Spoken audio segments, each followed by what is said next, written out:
Hi அமீஸ், welcome back to அந்தரியம் TN அண்ணன் கூட அந்தரியம். ஓகே, ஆமாம், இப்போ ஜெயோப்பட 5th வந்து பார்க்க போகிறோம். அண்ட் தென் இதுதான் இதோட ஃபைனல் பார்ட்டும் கூட. தென் பேக்ரவுண்ட் நாய்ஸ் இருந்தால் கொஞ்சம் அட்ஜஸ்ட் பண்ணிக்கோங்க. சரி, ஸ்ட்ரெயிட்டாக ஸ்டோரிக்கு வந்து போயிடலாம்.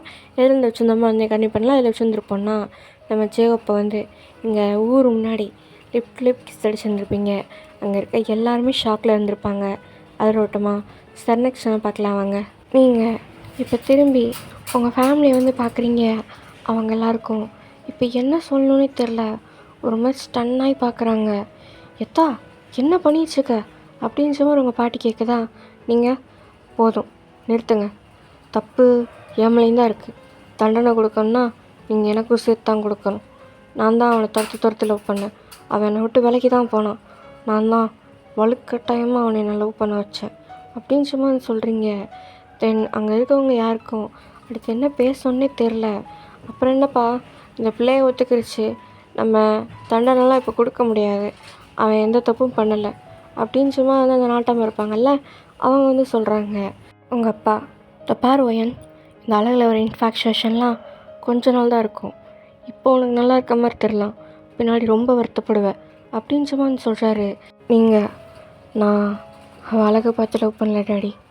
அவனுக்குள்ளே என் அம்மாவை பார்த்தேன், அதுக்காக தான் அவனை லவ் பண்ணிச்சேன். I love him to the core அப்படின்னு சும்மா சொல்கிறீங்க. இதை சொல்லும்போதே உங்கள் கண்ணிலேருந்து டியர்ஸ் வந்த மாதிரியே இருக்குது. நம்ம ஜெயோப்போ வந்து பார்க்குறான். அவனுக்கு உடம்பு ஃபுல்லாக காயம், மூஞ்சிலெலாம் ரத்தமாக இருக்குது. நீங்கள் உங்கள் அப்பாவை பார்த்து ப்ளீஸ் டாடி அப்படின்னு சும்மா சொல்கிறீங்க. உங்கள் அப்பா கடைசியாக இப்போ என்ன தான் சொல்ல வர அப்படின்னு சும்மா கேட்குறாரு. நீங்கள் ஐ வாண்ட் ஹிம், எனக்கு அவள் வேணும், நான் அவனை லவ் பண்ணுறேன் அப்படின்னு சும்மா சொல்கிறீங்க.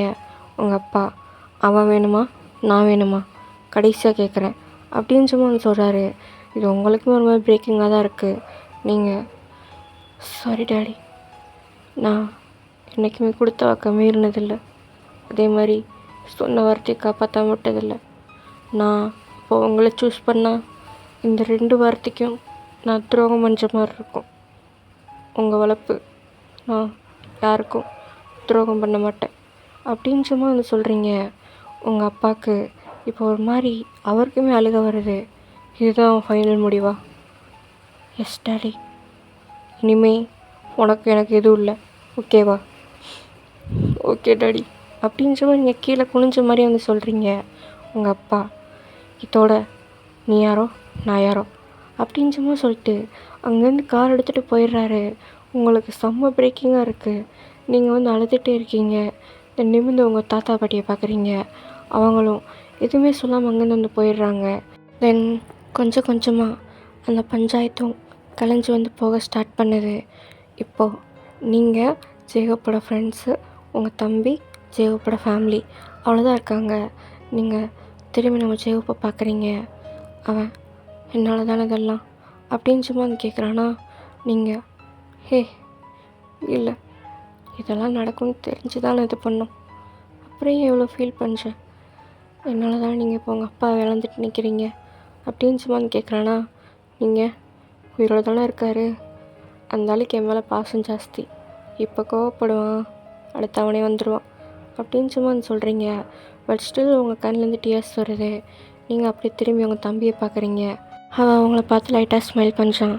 நீங்கள் அவன்கிட்ட வந்து போகிறீங்க. உங்கள் தம்பி உங்களை அப்படியே ஹக் பண்ணிவிட்டு, உன்னை நினச்சா எனக்கு பெருமையாக இருக்குது, என்ன தான் அப்பா இப்போ கோவப்பட்டாலும் கண்டிப்பாக உன்னை அப்படியே விட மாட்டார். அவருக்கு இப்போது லைட்டாக இந்த ஈகோ, பணத்திமுறை அந்த மாதிரி இருக்கும். ஆனால் டைம் போக போக அவரே சரியாகி வருவார். நீ ஹாப்பியாக இருக்க வழியை பாரு, புரியுதா அப்படின்னு சும்மா சொல்கிறான். நீங்கள் சரிங்க பெரிய மனுஷா அப்படின்னு சும்மா சொல்கிறீங்க. நான் உன் கூட இருக்கணும்னு தான் நினைக்கிறேன், ஆனால் இப்போ நானும் உன் கூட இருந்துட்டா மனுஷன் ரொம்ப உடஞ்சிருவார். ஸோ நானும் இப்போ போய் தான் ஆகணும், பார்த்துப்பல அப்படின்னு சும்மா சொல்கிறான். நீங்கள் எனக்கு என்ன இவன் இருக்கும்போது அப்படின்னு சும்மா சொல்லிட்டு நீங்கள் ஜெயோப்பு திரும்பி பார்க்குறீங்க. நம்ம ஜெயோப்பு உங்கள் தம்பியை பார்த்து ஸ்மைல் பண்ணுறாரு. ஒழுங்காக பார்த்துக்கோங்க, நான் கூடி சீக்கிரம் வரேன் அப்படின்னு சும்மா சொல்லிட்டு உங்கள் தம்பியை வந்து அங்கேருந்து வந்து போகிறான். ஏன்னா இப்போது உங்கள் அப்பாவையும் தனியாக விட முடியாதுல்ல. அதனால் நீங்கள் இப்போ திரும்பி ஜேகோப்போட ஃபேமிலி வந்து பார்க்குறீங்க. அவங்க உங்களை எதுவுமே சொல்லாமல் பார்த்துட்டு தான் இருக்காங்க. நீங்கள் சாரி அங்கிள், சாரி ஆண்டி அப்படின்னு சும்மா வந்து கேட்குறீங்க. அதை தவிர உங்களுக்கு என்ன கேட்கணுன்னே தெரில. நம்ம ஜேகோப் மன்னிச்சிருங்கம்மா, என்னோட தப்பு தான் இருக்குது அப்படின்னு சும்மா வந்து சொல்கிறான். 2 பேர் இப்போ என்ன முடிவு பண்ண போகிறீங்க அப்படின்னு சும்மா வந்து கேட்குறாங்க. நம்ம இங்கேருந்து வேறு எங்கேயாவது போயிடலாமா? நான் உங்களையும் தனியாக விட மாட்டேன், அவளையும் தனியாக விட மாட்டேன் அப்படின்னு சும்மா வந்து சொல்கிறான். அவங்களுக்குமே கொஞ்சம் ஹெசிடேட் ஆகுது. ஏன்னா இப்போதைக்கு அவங்கக்கிட்ட எதுவுமே இல்லை லிட்ரலி. ஏன்னா அவங்க தாத்தா பாட்டிக்கிட்ட தான் வேலை பார்த்துட்டு இருந்தாங்க. இப்போதைக்கு அதுவும் பண்ண முடியாது. பத்தாததுக்கு நீங்கள் வேறு ஜமீன்தார் வீட்டு பிள்ளை இல்லை. ஸோ அதனால் அவங்களுக்கு ஒரு மாதிரி தான் இருக்குது. என்ன ஜேகப் சொல்கிற? நம்மக்கிட்ட இப்போ எதுவுமே இல்லை, ஒன்றுமே இல்லாமல் நிற்கிறோம். நம்ம எப்படி இவங்கள அப்படின்னு சும்மா வந்து கேட்குறாங்களா அவங்க அம்மா. நம்ம ஜேகப், என்னை நம்புங்கம்மா, எனக்கு தெரியுது நம்மக்கிட்ட இப்போதைக்கு ஒன்றுமே இல்லைன்னு. ஆனால் எதுவுமே இல்லாமல் இருந்துடாதுமா அப்படின்னு சும்மா வந்து சொல்கிறான். அவங்களுக்கும் அடுத்து என்ன சொல்லணுன்னே தெரில. இப்போ என்ன தான் பண்ணலான்னு இருக்க ஜேகப் அப்படின்ற மாதிரி அவங்க அப்பா கேட்குறாரா. நீங்கள் இன்னும் எதுவுமே பேசலை. அவங்க உங்களை ஒரு மாதிரி சங்கட்டமாக பார்க்குறாங்க. நீங்கள் நம்ம இந்த ஊரை விட்டு போகலாம் அப்படின்னு சும்மா வந்து சொல்கிறீங்க. நம்ம ஜேகப்போட ஃப்ரெண்ட்ஸ் இருப்பாங்களே விமன் குக்கு, அவங்க மச்சான், எனக்கு தெரிஞ்ச என் பெரியப்பா இடம் ஒன்று இருக்குது, சின்ன வீடு தான், அங்கே போய் இப்போதைக்கு ஸ்டே பண்ணிக்கோங்க, உங்களுக்கு எதுவும் வேலை கிடைக்கிற வரையும் அப்படின்னு சும்மா வந்து சொல்கிறாங்களா. நம்ம ஜேகப் உங்களை திரும்பி பார்க்குறான். ஓகேவாங்க அப்படின்னு சும்மா வந்து கேட்குறான்னா. எனக்கு ஓகே ஜேகப், உங்க கூட எங்கே வரணுனாலும் எனக்கு ஓகே அப்படின்னு சும்மா வந்து சொல்கிறீங்க. ஸோ எல்லோரும் அந்த வீட்டுக்கும் வந்து போகிறீங்க. ஓரளவு பெரிய வீடாக தான் இருக்குது. நம்ம ஜேகப்போட வீடு இருந்துச்சுல, அந்த மாதிரி தான் இருக்குது இந்த வீடும். நீங்கள் வீடை வந்து சுற்றி பார்த்துட்ருக்கீங்க. நம்ம ஜேகப்பும் அவங்க அம்மா அப்பாவும் உட்காந்து பேசிகிட்ருக்காங்க. இப்போ என்ன தான் பண்ணலான்ட்ருக்க அப்படின்னு சும்மா வந்து கேட்குறாங்களா. நீங்கள் எதுக்கும் கவலைப்படாதீங்க ஆண்டி அப்படின்னு சும்மா சொல்லிட்டு வந்து உட்காடுறீங்க. அவங்க நீங்கள் உட்காந்தோன்னு எந்திக்கிறாங்க. நீங்கள் நான் இப்போ உங்கள் பிள்ளையோட பொண்டாட்டியாக போகிறேன், எனக்கு இன்னும் நீங்கள் எவ்வளோ மரியாதை கொடுக்கணும்னு எதுவும் இல்லை, உட்காருங்க அப்படின்னு சும்மா சொல்கிறீங்க. அவங்களும் வந்து உட்காடுறாங்க. நான் படிச்சிருக்கேன், பத்தாததுக்கு வேலை பார்க்குற எக்ஸ்பீரியன்ஸும் இருக்குது. நான் பக்கத்தில் இங்கே எங்கேயாவது வேலைக்கு போகிறேன், நான் படித்த படிப்புக்கு தகுந்த மாதிரி. பத்தாததுக்கு கொஞ்சம் என் பேரில் நான் சேர்த்து வச்சுருக்கேன், அதை எடுத்துக்கலாம். எல்லாமே என் சொந்த காசு தான் சேர்த்து வச்சுருக்கேன். ஸோ நீங்கள் யாரும் இதுக்கும் கவலைப்பட வேணாம். அண்ணன் ஜேகப் அவன் படிக்கட்டும், ஏதோ எக்ஸாம் கிளியர் பண்ணணும், கவர்மெண்ட் ஜாப் போகணுன்னு இருந்தான். அவனுக்கு என்ன பிடிக்குமோ அதை படித்து அவன் வேலைக்கு போட்டோம் அப்படின்னு சும்மா சொல்கிறீங்க. நம்ம ஜேகப் இப்போ அவங்கள பார்க்குறான். நீங்கள் நான் பார்த்துக்குறேன் ஜேகப் அப்படின்னு சும்மா சொல்கிறீங்க. நம்ம ஜேகப் அப்படியே வந்து உங்களை ஹக் பண்ணிக்கிறான். நீங்கள் வந்து சைடாக உட்காந்துருப்பீங்க, உங்களை வந்து சைடாக வந்து ஹக் பண்ணிக்கிறான். நீங்கள் அண்ணன் உன் தங்கச்சி அவள் படிக்கட்டும், ஹாஸ்டலில் சேர்த்து விடலாம் அப்படின்னு சும்மா சொல்கிறீங்க. அந்தளவுக்கு காசு வச்சுருக்கேன்டா, நம்ம இப்போதைக்கு மேனேஜ் பண்ணுற அளவுக்கு என்கிட்ட இருக்குது. இன்னும் ஒரு வாரத்தில் நான் என் தம்பி என் சர்டிஃபிகேட்லாம் கொண்டு வர சொல்கிறேன். எப்படியும் அவன் கொண்டு வந்துடுவான். நான் பக்கத்துலேயே எங்கேயாவது வேலைக்கு போகிறேன், என் படிப்புக்கு தகுந்த மாதிரி அப்படின்னு சும்மா சொல்கிறீங்க. நம்ம ஜேகப்போட அம்மா அப்பா, நாங்களும் இங்கே பக்கத்தில் எங்கேயாவது வேலைக்கு போகிறோம் ஜேகப். ஏன்னா ஒரு ஆளே வேலைக்கு போய் வீடை பார்க்க முடியாது, எப்படியும் 50-60 கிலோமீட்டர் தள்ளி தானே இருக்கோம், நாங்கள் இங்கே எங்கேயாவது பார்த்துக்குறோம் அப்படின்னு சும்மா சொல்கிறாங்க. நம்ம ஜேகப் நானும் இது வேலைக்கு வேணாம், நீ ஃபஸ்ட்டு படி, நீ படித்து எக்ஸாம் கிளியர் பண்ணு அப்படின்னு சும்மா சொல்கிறீங்க. நம்ம ஜேகப்பும் சரின்னு சும்மா சொல்கிறான். தென் உங்களோட அம்மா அப்பா, உங்களோட அம்மா அப்பா இல்லை, ஜேகப்போட அம்மா அப்பா, அதுக்கு முன்னாடி உங்கள் 2 பேருக்கும் கல்யாணம் பண்ணணும். ஏன்னா கல்யாணம் ஆகாமல் இப்படி 2 பேரும் ஒரே வீட்டில் இருக்கிறது சரியில்லை அப்படின்னு சும்மா சொல்கிறாங்களா. நீங்கள் அதெல்லாம் ஆண்டி இல்லைம்மா, இந்த ஒரு விஷயத்த மட்டும் நாங்கள் சொல்கிற மாதிரி கேளுங்க, ஃபஸ்ட்டு உங்களுக்கு கல்யாணம் பண்ணி வச்சுக்கலாம், அதுக்கப்புறமா மற்றதை பற்றி யோசிப்போம் அப்படின்னு சும்மா சொல்கிறாங்களா. நீங்களும் அடுத்து எதுவுமே பேசலை.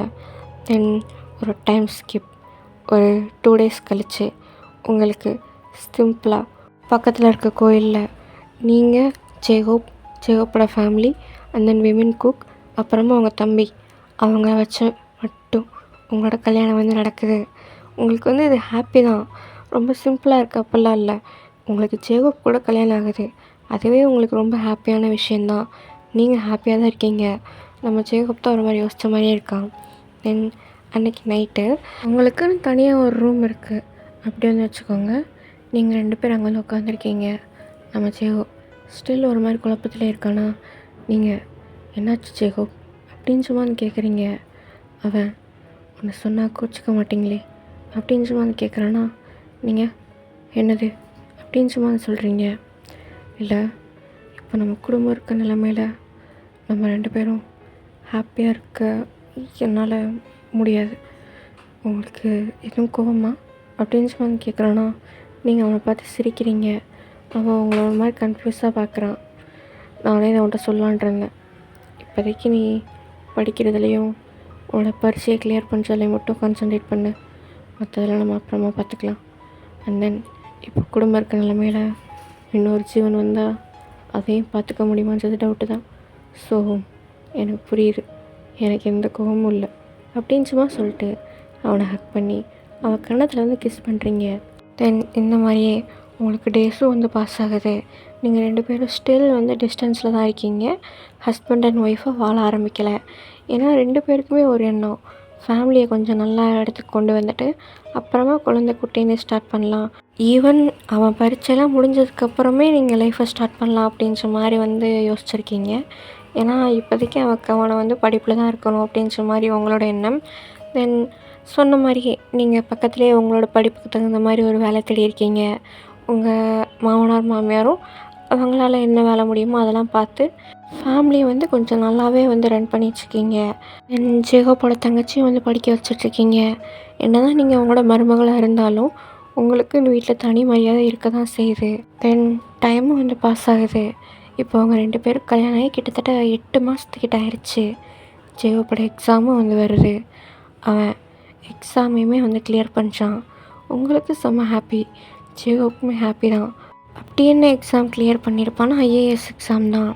நீங்கள் நம்ம ஜேகோப்பை நைட் டைம் ஹக் பண்ணிவிட்டு அவன் கன்னத்தில் கிஸ் பண்ணிட்டு கங்க்ராச்சுலேஷன்ஸ், இதுக்கு மேலே நான் வெளியே பெருமையாக சொல்லுவேன் நான் ஒரு கலெக்டரோட பொண்டாட்டின்னு அப்படின்னு சும்மா வந்து சொல்கிறீங்க. நம்ம ஜேகோப் அவ்வளோதானா அப்படின்னு சும்மா வந்து கேட்குறான். நீங்கள் என்ன அப்படின்னு சும்மா வந்து கேட்குறீங்களா. நம்ம ஜேகோப் இன்னும் 2 நாளில் நான் ட்ரைனிங் போகிறேன். நல்ல விஷயம் தானே அப்படின்னு சும்மா வந்து சொல்கிறீங்க. என்னது நல்ல விஷயமா அப்படின்னு சும்மா வந்து சொல்கிறான். நீங்கள் என்னடா குழப்புற, ட்ரைனிங் போனால் தானே உன்னால் செலக்ட் ஆக முடியும் அப்படின்னு சும்மா வந்து சொல்கிறீங்களா. நம்ம ஜேகோப் எனக்கு நீங்கள் வேணும் அப்படின்னு சும்மா வந்து சொல்கிறான். நீங்கள் அவனை ஒரு மாதிரி ஆச்சரியமாக பார்க்குறீங்க. எக்ஸாம் கிளியர் பண்ணதுக்கப்புறம் நம்ம எல்லாம் வச்சுக்கலாம் தானே சொன்னீங்க அப்படின்னு சும்மா வந்து சொல்கிறான்னா. நீங்கள் ஏதோ நல்லாவே மாதிரிலாம் டைலாக் பேசினா அன்னைக்கு அப்படின்னு சும்மா வந்து கேட்குறீங்களா. நம்ம ஜேகோப் இப்போவும் நல்லவன் தான், ஆனால் ரொம்ப நாளைக்கு நல்லவனாக இருக்க முடியல இவ்வளோ அழகான பொண்டாட்டியை பக்கத்தில் வச்சுட்டு அப்படின்னு சும்மா வந்து சொல்கிறானா. நீங்கள் பொறுக்கி அப்படின்னு சும்மா சொல்லிட்டு அங்கேருந்து எந்திரிச்சு போக போகிறீங்களா. நம்ம ஜேகோப் உங்கள் கையை வந்து பிடிக்கிறான். நீங்கள் கையை விடு அப்படின்னு சும்மா வந்து சொல்கிறீங்க. முடியாது அப்படின்னு சும்மா சொல்லிட்டு அவன் உங்களை இழுத்து உங்கள் லிப்ஸ்லேயே வந்து கிஸ் பண்ணுறான். உங்களுக்கு ஒரு மாதிரி ஷையாக தான் இருக்குது, பட் இருந்தாலும் நீங்களுமே கிஸ் பேக்லாம் வந்து பண்ணிட்டு தான் இருக்கீங்க. தென் என்ன ஃபஸ்ட் டைம் கிட்டத்தட்ட கல்யாணம் ஆகி 8 மாதத்துக்கு அப்புறம் நீங்களும் ஜேகோப்பும் ரொம்பவே ஹாப்பியாக உங்களோட லைஃப்பை வந்து ஸ்டார்ட் பண்ணுறீங்க.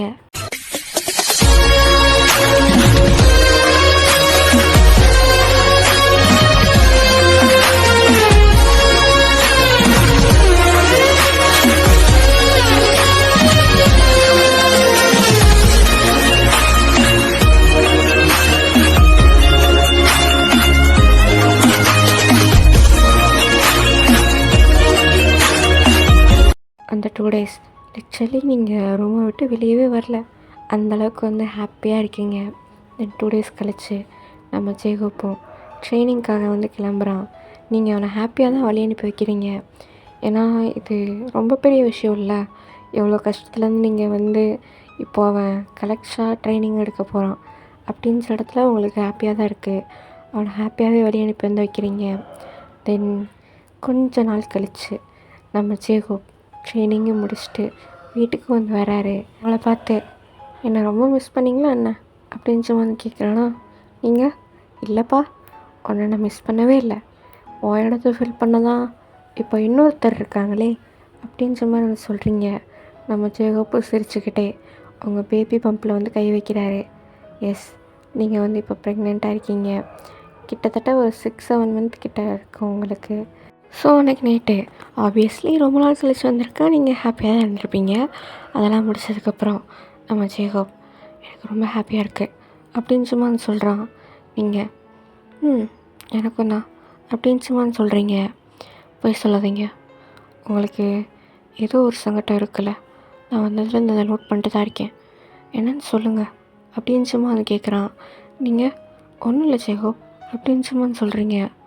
ப்ளீஸுங்க சொல்லுங்கள், எனக்கு நல்லாவே தெரியுது அப்படின்னு சும்மா வந்து சொல்கிறான். நீங்கள் அப்பாவை மிஸ் பண்ணுறேன். இந்த மாதிரி வளைகாப்பெல்லாம் எப்போவுமே பொண்ணோட பிறந்த வீட்டிலேருந்து தானே போடுவாங்க. எனக்கு அந்த மாதிரி போடணும்னு ஆசை. ஆனால் எப்படி எங்கள் அப்பா ஒத்துக்க மாட்டார்ல, என்னை இதுவரையும் பார்க்கக்கூட வரல அப்படின்னு சும்மா வந்து சொல்கிறீங்க. நம்ம ஜெயகோப்புமே இது ஒரு மாதிரி தான் இருக்குது. நீ கஷ்டப்படுறத பார்த்துட்டு அவனுக்கு என்ன சொல்லி சமாதானப்படுத்தணுன்னே தெரியலையா, உங்களை போய் டைட்டாக ஹக் பண்ணிக்கிறான். எல்லாமே சரியாயிருங்க அப்படின்னு சும்மா வந்து சொல்கிறான். ஐ ஹோப் ஸோ அப்படின்னு சும்மா வந்து சொல்கிறீங்க. இதை அப்படியே இங்கே கட் பண்ணிட்டு இங்கே உங்கள் அப்பா வீட்டில் காமிச்சா, உங்கள் அப்பா வந்து இப்போ மாதிரிலாம் இல்லை, ரொம்பவே ஒரு மாதிரி சேடாக உடஞ்ச மாதிரி தான் சுற்றிட்டுருக்காரு. உங்கள் தம்பியுமே இதெல்லாம் நோட் பண்ணிட்டு தான் இருக்கான். ஆனால் உங்களை பற்றி பேசினாலே அவர் வந்து பேச மாட்டாரா, அதனால் அவனும் வந்து பெருசாக அதை ஸ்ட்ரெஸ் பண்ண மாட்டான். இப்போ உங்கள் அப்பா வந்து வீட்டில் இருக்கப்ப வெளியே வந்து ஏதோ சைரன் சவுண்ட்லாம் வந்து கேட்குதா, இவர் என்னன்ற மாதிரி எந்திரிச்சு வந்து பார்க்குறாரு. பார்த்தா அங்கே நம்ம ஜேகோப் வித் ஃபுல் செக்யூரிட்டியோட, ஏன்னா he was a collector no, அதனால் ஃபுல் செக்யூரிட்டியோடு தான் வந்து நிற்கிறான். உங்கள் அப்பா அவனை பார்த்த உடனே உள்ளே வந்து போகிறாரா, அப்போது உங்கள் தம்பி உள்ளே வாங்க மாமா அப்படின்னு சொல்லி வந்து கூப்பிட்றான். நம்ம ஜேகோப்பு சிரிச்சுட்டா உள்ளே வந்து வராரு. தென் உங்கள் அப்பா இங்கே எதுக்கு வந்த அப்படின்ற மாதிரி பின்னாடி திரும்பின மாதிரி வந்து கேட்குறாரா, உங்ககிட்ட பேசலாம் தான் சார் வந்தேன் அப்படின்னு சும்மா வந்து சொல்கிறான். எனக்கு உங்ககிட்ட பேசுகிறதுக்கு எதுவும் இல்லை, இங்கேருந்து கிளம்பு அப்படின்னு சும்மா வந்து சொல்கிறாரு. ஆனால் எனக்கு உங்ககிட்ட பேசுகிறதுக்கு நிறையா இருக்குது சார் அப்படின்னு சும்மா சொல்லிட்டு, உங்கள் பொண்ணு ப்ரெக்னெண்ட்டாக இருக்கா அப்படின்னு சும்மா வந்து சொல்கிறாங்க. இது உங்கள் அப்பாவுக்கு ஆல்ரெடி தெரிஞ்சிருக்கும், அதனால் அவர் எதுவுமே சொல்லலை.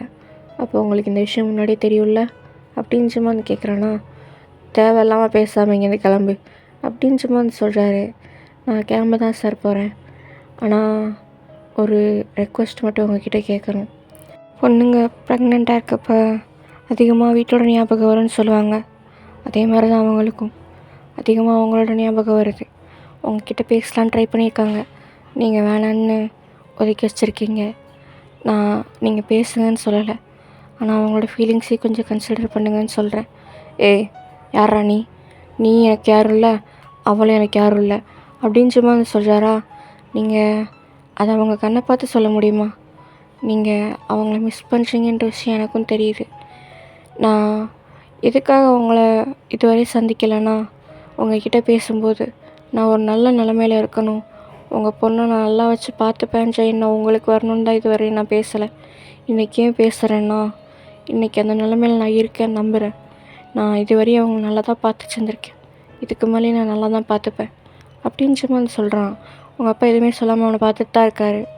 ப்ளீஸ் சார், நீங்கள் எந்த பிறந்த வீட்டு முறையும் கூட செய்ய வேணாம், ஆனால் அவங்கள ஒருடையாக வந்து பாருங்கள் சார். ப்ரெக்னென்ட் லேடி ரொம்ப சஃபர் ஆகிறாங்க, வீட்டை நினச்சி உங்களை நினச்சி அப்படின்னு சும்மா சொல்லிட்டு அவன் ஒரு லெட்ரு மட்டும் அங்கே வச்சுட்டு வந்து போயிடுறான். அது வந்து நீங்கள் உங்கள் அப்பாவுக்கு எழுதி தெரியாமல் வச்சுருந்துருப்பீங்க. அதாவது அவர்கிட்ட பேச முடியல, அதெல்லாம் வந்து நீங்கள் ஒரு லெட்டரில் எழுதி வந்து வச்சுருந்துருப்பீங்க. அதை ஜேகோப் வந்து எப்படியோ பார்த்துருக்கான், அதை தான் எடுத்துகிட்டு வந்து அங்கே வச்சுட்டு போகிறான். இவன் போனதுக்கப்புறம் உங்கள் தம்பி அந்த லெட்டரை வந்து எடுத்து பார்க்குறாரா, பார்த்தா அவனுக்கே ஒரு மாதிரி கண்ணு கலங்கிருச்சு. ஆனால் ஸ்டில் வந்து உங்கள் அப்பா திரும்பி கூட பார்க்கல. உன் தம்பி அந்த லெட்டரை அங்கேயே வச்சுட்டு படித்து பாருங்கப்பா, அப்புறமா தெரியும் அப்படின்னு சும்மா சொல்லிட்டு போகிறான். நம்ம ஜேகோப்புமே அங்கேருந்து போயிட்டான். தென் உங்கள் அப்பா ரொம்ப நேரம் கழித்து தான் அந்த லெட்டர்கிட்டே வந்து வராரு. தென் எடுத்து படிக்கவும் செய்கிறாரு. நீங்கள் அதில் உருகி உருகி எழுதியிருப்பீங்க. உங்கள் அப்பாவை நீங்கள் ஏமாற்றணும்னு நினைக்கல. அட் த சேம் டைம் நீங்கள் உங்கள் அம்மாவையும், அதாவது நம்ம ஜெகோப்புக்குள்ளே நீங்கள் பார்க்குற உங்கள் அம்மாவையும் விடணும்னு நினைக்கல. அது எல்லாத்தையும் வந்து எழுதியிருக்கீங்க. தென் உங்கள் அப்பாவை எப்படி மிஸ் பண்ணுறீங்க, தென் 2 பேர் சேர்ந்து ஸ்பெண்ட் பண்ண டைம் அப்படின்னு எல்லாத்தையும் எழுதியிருக்கீங்க. இதை படிக்கும்போது ஆட்டோமேட்டிக்கலி உங்கள் அப்பாவோட கண்லேருந்து டியர்ஸ் வந்துட்டு தான் இருக்குது. தென் ஒரு 1 வீக் கழித்து நம்ம ஜெகோப் உங்கள் கண்ணை பொத்தி எங்கேயோ வந்து கூப்பிட்டு போகிறான். ஜெகோப் எங்கே போகிறோம் அப்படின்னு சும்மா கேட்குறீங்க. சொல்கிறேங்க அப்படின்னு சும்மா சொல்லிட்டு ஒரு இடத்துக்கு வந்து கூப்பிட்டு போகிறான். நீங்களும் கண்ணை வந்து ஓப்பன் பண்ணி பார்க்குறீங்க. பார்த்தா உங்களுக்கு செம்ம ஷாக்கு. என்னென்னா அங்கே வளகாப்பு செட்டப்லாம் ரெடி பண்ணி வச்சுருக்காங்க. உங்கள் மாமனார், மாமியார், உங்கள் நாத்தனார்னு எல்லாருமே இருக்காங்க. நீங்கள் நம்ம ஜெகோப் வந்து பார்க்குறீங்க. நீங்கள் ஆசைப்பட்டதுனால தர முடியல, ஆனால் இந்த விஷயத்த செய்ய முடியாதுன்னு இல்லை. ஒரு விஷயத்த தானே தர முடியல, இந்த விஷயத்த தரேன் அப்படின்னு சும்மா வந்து சொல்கிறான். நீங்களும் டைட்டாக பண்ணிக்கிறீங்க. லவ் யூ அப்படின்னு சும்மா வந்து சொல்கிறான்னா, நீங்களும் வந்து லவ் யூ டூ அந்த மாதிரிலாம் சொல்லி வச்சுருக்கீங்க. தென் உங்களுக்கு வளகாப்பும் நடக்குது. அப்போது திடீர்னு உங்கள் வீட்டுக்கு முன்னாடி 2-3 கார் வந்து நிற்கிது. உங்கள் வீட்டுக்கு வெளியே கார்டன் ஏரியாவில் தான் நீங்கள் அந்த வளகாப்பு செட்டப்லாம் வந்து பண்ணியிருக்கீங்க. ஸோ கார் வந்து நிற்கிதா, நீங்கள் யார் அப்படின்னு சும்மா வந்து பார்க்குறீங்க. பார்த்தா உள்ளேருந்து உங்கள் தாத்தா, பாட்டி, தென் உங்கள் அப்பா, உங்கள் தம்பி 4 பேர் இறங்குறாங்க. நீங்கள் எல்லாருமே ஸ்டன் ஆகிட்டீங்க. ஈவன் ஜேவப் கூட, அவனுக்குமே இந்த விஷயம் வந்து தெரில. அவங்க கையிலையும் தட்டு ஃபுல்லாக வளையல் அந்த மாதிரிலாம் இருக்குது. நீங்கள் அவங்கள ஒரு மாதிரி டியரி ஐஸோடு பார்க்குறீங்க. உங்கள் தாத்தா அவங்கக்கிட்ட வந்துட்டு எப்படி தான் இருக்க அப்படின்னு சும்மா வந்து கேட்குறாரு. நீங்கள் உங்கள் தாத்தாவை டைட் ஹேக் பண்ணிக்கிறீங்க. அவர் சரி இவ்வளோ தச்சு போல் இந்த மாதிரி நேரத்தில் அழுகக்கூடாது, அழாத அப்படின்னு சும்மா வந்து சொல்கிறாரு. தென் உங்கள் அப்பாவை பார்க்குறீங்க. அவர் ஸ்டில் தள்ளி தான் நிற்கிறாரா. நீங்கள் அவர் பக்கத்தில் வந்து நடந்து போகிறீங்க. உங்கள் அப்பா உங்களை பார்த்து நல்லா இருக்கியா அப்படின்ற மாதிரி ஒரு வார்த்தை தான் கேட்குறாரு. நீங்கள் அவர் கார்லேயே விழுந்துட்டீங்க. சாரிப்பா அப்படின்னு. அவர் எந்தி, நீ இப்போ ரொம்ப ஸ்ட்ரெயின் பண்ணக்கூடாது, எந்தி அப்படின்னு சும்மா சொல்கிறாரு. ஸ்டில் வந்து உங்களை வந்து பார்க்கல. நீங்கள் மிஸ் யூப்பா அப்படின்னு சும்மா சொல்கிறீங்க. இதுக்கு மேலே உங்கள் அப்பாவாலே முடியல. அவருமே அவங்க லெவலுக்கு நீல் டவுன் போட்டு உங்களை வந்து ஹக் பண்ணிக்கிறாரு. நீங்களும் இத்தனை நாள் தேக்கி வச்சுருந்ததில் என்ன தான் நீங்கள் ஹாப்பியாக இருந்தாலும் ஏதோ ஒரு ஓரத்தில் இருந்திருக்குல்ல. பேரண்ட்ஸை மிஸ் பண்ணுறது, தம்பியை மிஸ் பண்ணுறது, தாத்தா பாட்டியை மிஸ் பண்ணுறதுன்னு அது உங்களுக்கும் இருந்துச்சு தான். இன்றைக்கி வந்து அவங்க பேசுகிறாங்க, வந்திருக்காங்க உங்களை பார்க்கன்றப்போ யூஆர் ஓவர்வெல்ம்டு. ஸோ நீங்கள் வந்து அழுதுட்ருக்கீங்க. நம்ம ஜெகோப் அழாதீங்க அப்படின்னு சும்மா வந்து சொல்கிறான். நீங்களும் ஜெகோப் பார்த்து சரின்னு சும்மா வந்து சொல்கிறீங்க. உங்கள் அப்பா வளகாப்பு நாங்கள் தான் போடணும் அப்படின்னு சும்மா சொல்லிட்டு அவங்க கொண்டு வந்திருப்பாங்கல்ல, அதுலேருந்து தான் வந்து உங்களுக்கு வளகாப்பு போடுறாங்க. நம்ம ஜெகோப் வீட்டில் யாரும் எதுவும் சொல்லலை. தென் ஜெகோப்போட தங்கச்சி இருக்குல்ல, அந்த பொண்ணு அவங்க ப்ரிஃபர் பண்ணதை வச்சு உங்களுக்கு வளகாப்பு போடுறாங்க. ஸோ இப்படி எல்லா பிரச்சனையும் சுமூகமாக முடிஞ்சு உங்களோட ஃபேமிலியும் இப்போ ஒன்றாயிருச்சு. இதுவே ஒரு ஹாப்பி என்டிங்காக இருக்கும்னு நினைக்கிறேன். அண்ட் தென் இன்னும் ஒரு சில விஷயத்த வந்து டிக்ளேர் பண்ணணும். நான் ஒரு சில வீடியோஸ்லாம் வந்து டெலீட் பண்ணியிருந்திருப்பேன். ஏன்னா ஒரு சில ப்ராப்ளம்ஸ் வந்து ஃபேஸ் பண்ணிகிட்ருக்கேன் சேனலில். அதனால் வந்து அந்த வீடியோஸ்லாம் டெலீட் பண்ண வேண்டிய நிலமையில இருக்கேன். இதுக்கு மேலேயும் ஒரு சில வீடியோ டெலீட் பண்ண வரலாம். அப்படி வந்துச்சுன்னா யாரும் ஃபீல் பண்ணாதீங்க. நான் அதுக்கு ஈக்குவலாக கண்டிப்பாக உங்களுக்கு வீடியோஸ் வந்து தந்துடுறேன். எனக்கும் கஷ்டமாக தான் இருக்குது. ஏன்னா நான் ஒவ்வொரு விஷயத்தையும் பார்த்து பார்த்து பண்ணியிருப்பேன் ஒவ்வொரு வீடியோலையும். பட் ஸ்டில் ஏதோ ஒரு இடத்துல ஒரு மிஸ்டேக் வந்து பண்ணியிருந்திருக்கேன். அதனால தான் அது வந்து இவ்வளோ பெரிய விஷயமா நிற்கிது. பட் யாரும் கவலைப்பட வேணாம். ஸ்டோரிஸ்லாம் நிறையாவே இருக்குது. கொஞ்சம் டைமிங் தான் வந்து கிடைக்க மாட்டேங்குது. இதுக்கு மேலே அந்த டைமிங்கையும் வந்து கரெக்ட் பண்ணி நான் வீடியோஸ் வந்து உங்களுக்கு தந்துடுறேன். ஓகே, நீங்கள் எதுக்கும் கவலைப்படாதீங்க. நம்ம சேனலில் இனிமேல் ரெகுலராக வீடியோஸ் வந்து வர ஆரம்பிச்சிடும். இத்தனை நாள் வீடியோ போடாததுக்கு சாரி. ஓகே, பாய்.